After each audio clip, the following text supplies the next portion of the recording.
Éveil de conscience, une émission qui au quotidien éveille la conscience des auditeurs en abordant différentes thématiques de la vie pour leur bien-être. Éveil de conscience, Laura Zinga Pembelu. Bienvenue sur la 92.5 et c'est lors de votre émission Éveil de conscience qui vous éveille au quotidien. Dans ce studio 50 de Luxe FM, comme toujours, nous recevons notre invité maison, Destin Slavik Onzari, consultant en services pétroliers et en développement d'affaires. Avec lui, nous allons parler de l'importance de l'argent dans l'éducation de l'enfant. Destin Slavik, bonjour et bienvenue dans ce studio 50 de Luxe FM. Bien le bonjour, madame la journaliste. Comment ça se passe de votre côté, Destin? En tout cas, grâce à Dieu, super bien. Prêt pour sensibiliser encore ce matin? Je vous en prie. Alors, pensez-vous que ce soit vraiment important d'apprendre aux enfants la gestion de l'argent si tôt? Wow. Alors, une très très belle thématique parce que sincèrement, elle me tient beaucoup à cœur et je pense que à travers cette émission, beaucoup de parents auront des idées un peu plus claires. Sinon, bien évidemment, ils auront peut-être aussi des critiques à apporter, mais bon, la causerie, sinon la discussion, elle reste ouverte. Alors, merci beaucoup une fois de plus. Toutefois, j'aimerais revenir déjà en ce qui concerne l'importance de l'argent en général. Allez-y. Donc, j'aimerais bien essayer un peu d'expliciter la chose. Déjà, aujourd'hui, nous devons reconnaître que l'argent est un pilier essentiel dans la civilisation actuelle. C'est un levier auquel on ne peut s'en dissocier sinon se séparer. Donc, la question aujourd'hui portant à celle de son importance dans la vie de l'enfant, bien évidemment, c'est une question très très importante. Très importante. Alors, d'entrée de jeu, Allez-y. j'aimerais déjà éclairer, comme on dit en français, la lanterne sur ce sujet. Je répondrai sur l'affirmative en disant oui, c'est même très important d'en parler à l'enfant. Vous le pensez? Je le Destin? pense sincèrement du fond de mon Sincèrement. cœur. Oui. On va évoluer. Quel est l'âge propice à cet apprentissage? Enfin, quel est le meilleur moment? Alors, le meilleur moment, je dirais ici, il est un peu plus relatif. Je vais revenir donc dans notre vie de tous les jours, notre vie active en ce qui concerne notre société, sinon nos pratiques. Le quotidien. Voilà, merci bien, le quotidien. Je vais pas répondre par une question, mais je vais juste revenir dans notre quotidien, comme je l'ai dit en amont. Allez-y. Généralement, chez nous ici, dans notre culture, c'est à partir au moins déjà de 5 ans quand on demande à l'enfant d'aller acheter du pain au bord de la rue, chez le boutiquier, pardon, ou si au moment où on lui demande d'aller acheter du bonbon, où l'enfant commence déjà à désirer avoir du bonbon, Avoir le du bonbon. bonbon. Sachant que le bonbon, bien évidemment, ça s'acquiert Ça avec de l'argent. Ça voilà, nécessite une de pièce l'argent. monnaie. Voilà, une pièce de monnaie. Donc, c'est déjà à cet instant-là même que je pense que l'enfant devrait avoir ses valeurs inculquées sur l'élément, sinon le facteur argent. C'est pas si tôt, 5 ans, l'enfant, il est encore tout petit, Destin. L'enfant commence déjà à partir de 5 ans, si on prend cet âge-là, à nécessiter, à avoir besoin d'un bonbon. Et il sait que pour avoir un bonbon, il faudrait qu'il ait de l'argent pour aller chez le boutiquier. Alors, à cet instant, déjà, nous pouvons commencer à inculquer subtilement, donc avec de l'intelligence, mais une intelligence très légère, à l'enfant, la valeur économie. En fait, ici, c'est que j'aimerais qu'on puisse développer sur le facteur argent. C'est pas seulement l'argent en tant que tel, mais c'est beaucoup plus le facteur que j'aimerais mettre en lumière ou que nous aimerions, à travers cette émission, mettre en lumière, c'est le facteur économie. Donc, nous apprenons dès le bas âge, parce que quand l'enfant, on lui demande d'aller se procurer un bonbon, on lui donne la pièce de monnaie, on lui apprend à conjuguer un verbe. C'est le verbe dépenser ou le verbe acheter. Mais malheureusement, dans notre vie active, nous n'apprenons pas à l'enfant ce que c'est le verbe économiser ou garder. Alors, c'est même là le pilier essentiel. Et nous allons remarquer aujourd'hui, si je vais aller un peu plus vite, nous allons remarquer qu'aujourd'hui, nos familles, nos vies même à nous, les personnes âgées aujourd'hui, matures, pères de famille responsables ou mères au foyer responsables, nous remarquons que nous avons un problème avec la gestion. Parce que tout simplement, cela ne nous est pas, ces valeurs ne nous sont pas inculquées depuis le bas âge. Depuis le bas âge, la tendre enfance, on nous apprend à dépenser, à acheter, mais on nous a pas appris à économiser. À épargner. À gérer. Voilà, à gérer autrement. S'il y a une pièce de monnaie en retour, on la remet chez le parent ou on met sur la table. Mais on nous apprend pas cette valeur d'épargne ou d'économie. Et bien évidemment, aujourd'hui, nos vies sont superbement déstabilisées. Alors, Destin, donc si je vous comprends bien, ce qui est visé, c'est transmettre les valeurs à l'enfant. Très bien. C'est cela. Voilà. Des valeurs notamment, celles de l'épargne, celles de l'économie, savoir ce que c'est l'argent. Parce qu'à un moment donné, quand on n'en parle pas plus tôt, nous l'apprenons un peu plus tard, ou pour beaucoup même, ils apprennent la gestion de l'argent ou l'importance de l'argent à un âge adulte, après que pour certains, qu'ils aient fini avec l'école, vous voyez. Aujourd'hui, nous allons prendre un exemple très simple par rapport à notre vie active. Vous allez remarquer que celui qui a par exemple commencé à accompagner sa maman très tôt au marché, aller vendre au marché du fond tchétché, n'a pas la même connaissance, n'a pas les mêmes valeurs, n'a pas la même importance qu'elle accorde à l'argent ou la même manière de gérer que celui lui qui a commencé à toucher l'argent juste après son bac, après qu'il ait fini les études universitaires, voilà, à l'âge adulte, mais vraiment adulte, après qu'il ait fini avec ses études, qui commence à percevoir un salaire. Donc, cette personne-là, celle qui perçoit un salaire, commence à se rendre compte de l'importance de l'argent que dès qu'elle perçoit son salaire. Et même là, la personne va tituber des fois pendant des années jusqu'à pouvoir atteindre l'équilibre en termes de gestion. Il va avoir beaucoup de mal à bien gérer, sûr, voilà, cette personne, ce dernier aura vraiment du mal à gérer parce qu'elle n'a pas appris la valeur argent, parce qu'elle n'a pas connu l'argent plus tôt, parce qu'elle ne connaît pas l'essence même, l'importance de l'argent. Elle sait juste que l'argent, ça se travaille, l'argent c'est dur, l'argent il faut faire ceci. Mais côté épargne et côté autre chose, c'est très difficile par rapport à l'autre Destin, cas. je vous suis bien, je suis tout à fait d'accord avec vous. Okay. Et je voudrais revenir sur cette notion de taux d'apprendre à l'enfant, un enfant de 5 ans.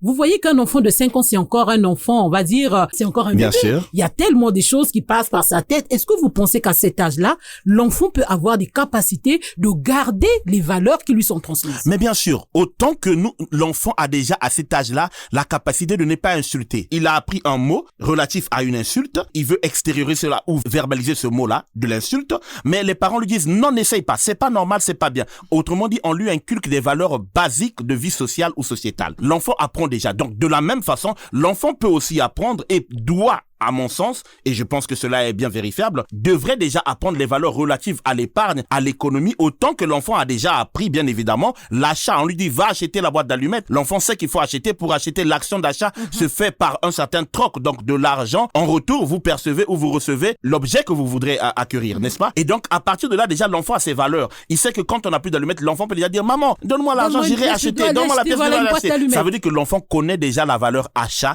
et connaît déjà comment faire pour se procurer. L'enfant sait que c'est moyennant de l'argent. Alors, pourquoi pas? La belle question serait celle de savoir, pourquoi pas aussi demander à l'enfant quand il revient d'épargner? On lui dit, attention, il n'y a pas que l'achat, il faut aussi savoir garder parce que demain, tu peux être en manque. Parce que qu'on le veut ou pas, d'une manière ou d'une autre, nos enfants, à un moment donné, se rendent compte que nous sommes aussi des fois en difficulté financière. Ça, c'est plus un tabou, en fait. Oui, alors, visible, si c'est plus un tabou, si c'est réellement c'est visible, l'enfant sait que des fois, les parents en manquent. Mais comment ça se fait qu'aujourd'hui, on en avait et que le lendemain ou 2 jours ou 3 jours après, qu'on soit en manque? Bien évidemment, ce sont des sujets qui ne devraient plus être tabous, peu importe l'âge. Parce que après, qu'on le veut ou pas, l'enfant, quand il apprend à désirer l'argent, n'est-ce pas, l'enfant aura besoin des fois même à se servir sans qu'on lui demande. Autrement dit, l'enfant va commencer à voler. Voilà, il y a une question pour désolé. ça. Merci. Alors, une fois les valeurs transmises Destin, quelle est l'astuce pour appliquer ou pour asseoir cette éducation? Alors, l'épargne, c'est autant que l'enfant. Je vais prendre un petit exemple. J'ai mon petit garçon, aujourd'hui il a 10 ans. Il y a quelque chose de très étonnant. Aujourd'hui, il passe au CM2. Je suis très étonné. Il y a quelques jours de cela, il demande à sa maman, maman, mais on m'a pas acheté la boîte de craie. Sa maman lui dit, mais tu te souviens pas?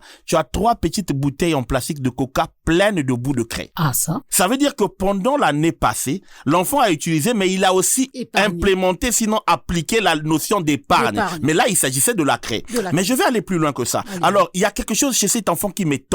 C'est que moi-même, je me disais, jusqu'à un certain moment, je me disais, comme on le dit dans notre jargon courant, que les enfants généralement copient les comportements des parents. Alors moi, je vais pas m'en cacher. Aujourd'hui, je fais beaucoup d'efforts. J'étais de nature très, très dépensière. Wow. Alors là, si c'est pas mon épouse, il y a rien à faire. Ce avec quoi je sors dans ma poche, ça reviendra pas. Il y a rien à faire. Je trouverai une astuce, des moyens, mais ça va sortir, ça va pas revenir. Alors, je vais juste prendre la brèche en disant que les difficultés nous ont beaucoup forgé. Mon épouse était un peu plus laxiste dans le sens qu'elle disait, bon, c'est mon mari, c'est mon époux, je sais que ça va aller. Mais à un moment donné, elle comprenait. Mais avec les difficultés qui ont fini par s'incrémenter dans notre vie au quotidien, ça a fini par développer en elle cette notion où elle était maintenant obligée de la faire appliquer aussi sur moi. Papa, s'il te plaît, au lieu de sortir avec 10 000, sors avec 3 000, 4 000. Alors, chez elle, la personne adulte, elle a implémenté de la sorte. Mais chez le garçon aussi, il voyait. Alors, il a commencé à quoi? Quand on lui donne 200 francs, par exemple, pour aller à l'école, il garde toujours au minimum 50 francs, sinon c'est la moitié. Toujours. Il est arrivé. Sans que cette décision lui vienne des parents. Je vous en prie. Parce que l'enfant a fini aussi par remarquer que les parents étaient en manque. Et quand le veut ou pas, c'est un grand observateur finalement. Mais bien sûr, merci beaucoup de revenir, chère madame la journaliste, sur ce pilier très important.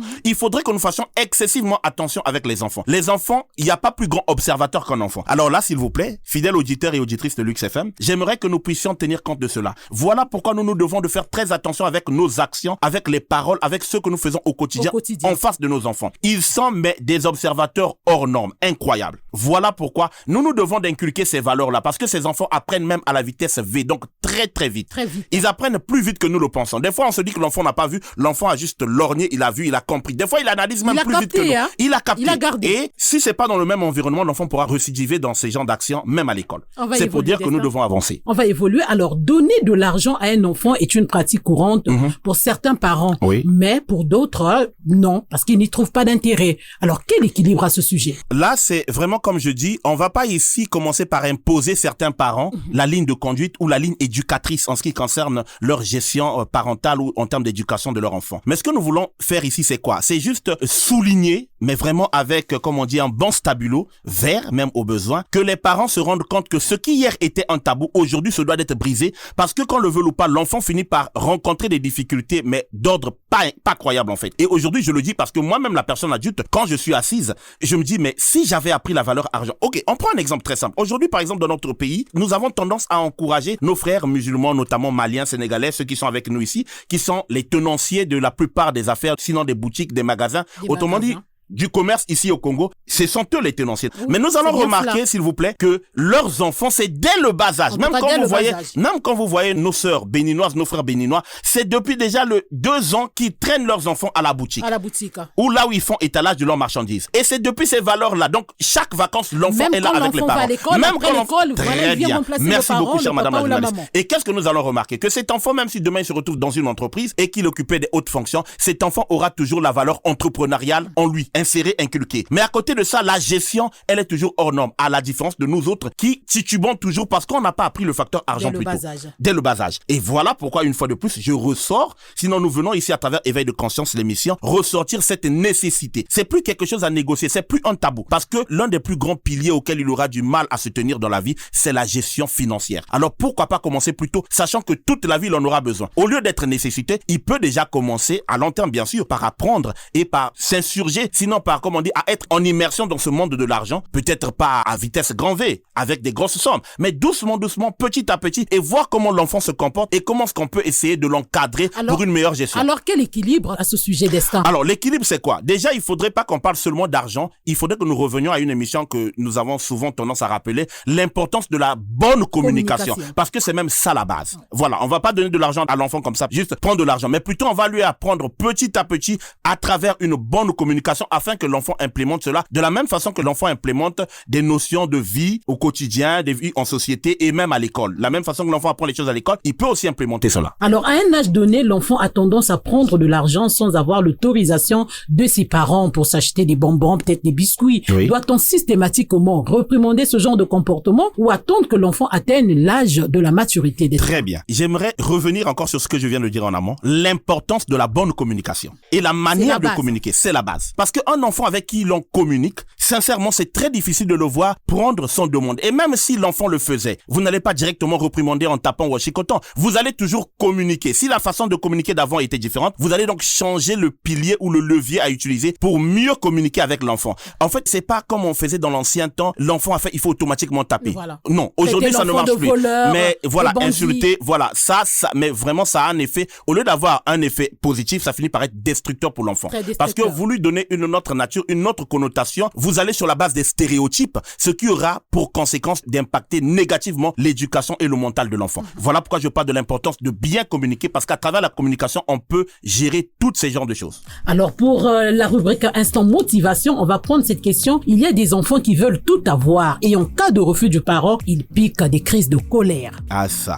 c'est pas rien. Alors, toujours l'importance de la bonne communication. Parce qu'aujourd'hui, très bien, vous avez soulevé quelque chose de très puissant, madame la journaliste, que j'ai aimé, c'est celui de l'observation. L'enfant est un grand observateur. Nos enfants aujourd'hui ont la capacité de lire nos émotions, de lire notre gestuelle, de lire, comme on dit en anglais, le body language, donc le langage corporel. Et nos enfants savent facilement et peuvent comprendre quelles sont les peurs et les craintes que nous entretenons. Et à travers ça, les enfants blaguent émotionnellement avec nous. Il y a certains enfants qui savent que la maman ne supporte pas qu'il pleure. Alors l'enfant fera quoi? Quand même il a tort, quand même il a mal agi, il joue au caprice. Et quand tu vas essayer d'engueuler, l'enfant va se mettre à pleurer. Et comme tu supportes pas, voilà. Et c'est un peu ce qui se passe. Nous allons revenir sur cela, faisons un peu plus attention avec le bébé. Il y a des bébés ici, vous allez remarquer, ils sont des très très grands. Mais comment est-ce que je peux utiliser? Quelle expression utiliser? En fait, ils sont très grands en gestion émotionnelle. Donc, ils savent lire en fait un bébé, mais qui a la capacité de savoir qu'il choisit que le bain de sa maman. Et quand il sent qu'il n'a plus l'attention de qui que ce soit, l'enfant se met à crier. À crier tellement fort que vous paniquez, vous venez, il n'y avait rien de grave. Mais à des moments, quand vous faites semblant de résister et l'enfant se rend compte que personne ne vient au secours, après l'enfant commence à baisser le temps tout seul. C'est juste pour dire que nous devons faire excessivement attention. Les enfants ne sont pas ce que nous voyons au quotidien. Genre, c'est un enfant, il comprend rien. Non, Et je vais même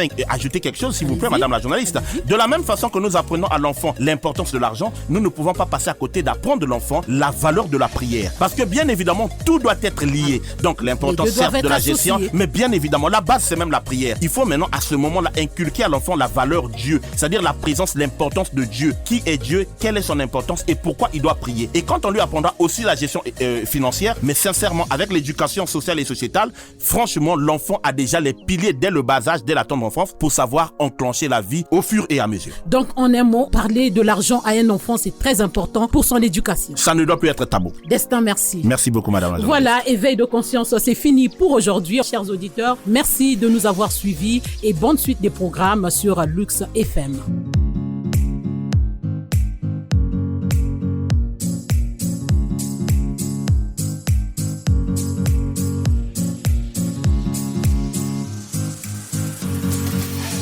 Éveil de conscience, une émission qui au quotidien éveille la conscience des auditeurs en abordant différentes thématiques de la vie pour leur bien-être. Éveil de conscience, Laura Zinga Pembeli.